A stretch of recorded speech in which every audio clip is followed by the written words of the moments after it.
राधे राधे। हरे कृष्णा मित्रों, राम राम। आज हम आपको समुद्र मंथन की कहानी सुनाने चल रहे हैं कि समुद्र मंथन हुआ था तो क्या क्या हुआ था। मित्रों, जब समुद्र मंथन हुआ था तो पहाड़ था, तो उसकी मथनियाँ बनाई गई थी। हाँ, मंदागिरी पर्वत की मथनियाँ थी और उसमें शेषनाग जो थे उनकी रस्सी बनाई गई थी और देव और दानव दोनों मिलकर के उस मथनिया को खींच रहे थे। मंदागिरी पर्वत है। तो जो दानव थे वो सोच रहे थे कि भाई इसमें से जो कुछ निकलेगा, देखो क्या निकलता है, उसको हम जरूर लेंगे। अब पहले जब उठा करके पहाड़ को डाल दिया गया समुद्र में तो वो डूबने लगा। जब डूबने लगा तो नारायण भगवान वो कच्छा का अवतार लेकर के, कछुआ जिसको बोलते हैं, वो अवतार लेके अपने पीठ में उस पर्वत को स्थापित कर लिए। अब कहने लगे कि देवता सोचे कि अगर हम मुंह की तरफ रहेंगे तो हमको तो नाग देवता डस लेंगे, खा लेंगे। और दानव सोचे कि हम तो भाई बड़े बाप के बेटा हैं, हम काहे पूंछ की तरफ रहें, हम मुंह की तरफ रहेंगे। नारायण भी सोचे कि ये जो हैं सही है सोच रहे हैं दानव लोग, इनको जो है मुंह की तरफ कर दिया जाए। तो नारायण कहे कि ऐसा है कि देवता लोग आप ऐसा करिए कि आप मुंह की तरफ हो जाइए और दानव पूंछ की तरफ हो जाएं। तो कहने लगे दानव कि हाँ हाँ, हम काहे के लिए पूंछ की तरफ हो जाएं, हम मुंह की तरफ होंगे, हम बड़े बाप के बेटे हैं, हमारी कोई इज्जत कम है का, हम नहीं होंगे पूंछ की तरफ।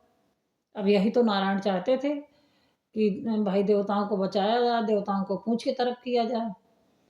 तो देवता लोग हो गए पूंछ की तरफ और दानव लोग जो पूंछ की तरफ खड़े थे वो भाग के मुंह की तरफ चले गए। जब घर्षण होने लगा तो उस घर्षण से इतना तपन होने लगी, इतना जहर विष निकलने लगा कि जो दानव थे वो जलने लगे उस जहर से और उस तपन से। तो दानव के मन में होने लगा कि भाई हमने क्या भैया, बड़े बाप के बेटे होने के चक्कर में और बहुत बलशाली होने के चक्कर में कौन सी विपत्ति मोल ले ली कि हम जले जा रहे हैं। अच्छा, कुछ देर घर्षण हुआ, इसके बाद क्या हुआ कि हलाहल जहर निकला, उससे विष निकला। जब विष निकला तो त्राही त्राही हो गया चारों तरफ कि भाई जो हलाहल विष निकला है तो उसको कहाँ रखा जाए, किसके पास रखा जाए। ये तो अगर समुद्र में से तो निकला ही है, अगर धरती में कहीं पे रख दिया जाएगा तो सब प्रलय हो जाएगा। तो नारायण कहें कि चलो विश्वनाथ भगवान के पास चलते हैं, वो बहुत मगन हैं और बहुत प्रेम से हैं, चलते हैं उन्हीं के पास जहर लेकर के। तो बाबा भोले विश्वनाथ के पास गए। वो गदगद अपना बैठे थे, भोले तो भोले हैं, वो तो हमेशा गदगद रहते हैं भैया, उनको कोई चिंता नहीं, कोई फिक्र नहीं, वो तो मगन रहते हैं, कहीं कुछ लेना ना देना, मगन रहना, वही हमारे भोलेनाथ हैं। भोलेनाथ के पास दैत्य दानव देवता नारायण सब पहुँचे वहाँ पे। जब पहुँचे तो कहेंगे क्या प्रयोजन है नारायण आपका आने का। तो नारायण बताने लगे कि प्रभु विष निकला है और संसार की रक्षा के लिए ये विष आप पान कर लीजिए। भोलेनाथ कहें बहुत अच्छी बात है।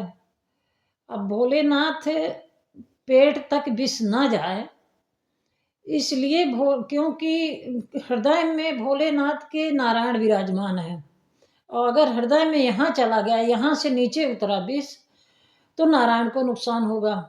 इसलिए भोलेनाथ और माँ पार्वती सोचें कि अरे हमारे पति का क्या हाल होगा इसे हलाहल जहर को अगर पिएंगे।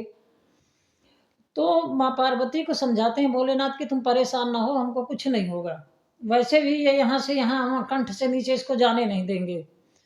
तो भोलेनाथ उस हलाहल जहर को पी लिए तो उनका नाम हो गया नीलकंठ और वो यहीं पे अपने रोक लिए, अंदर नहीं जाने दिए, क्योंकि नारायण उनके वहाँ पे विद्यमान है, माँ पार्वती वहाँ पे विद्यमान है उनके हृदय में, इसलिए भोलेनाथ इस जहर को पी लिए।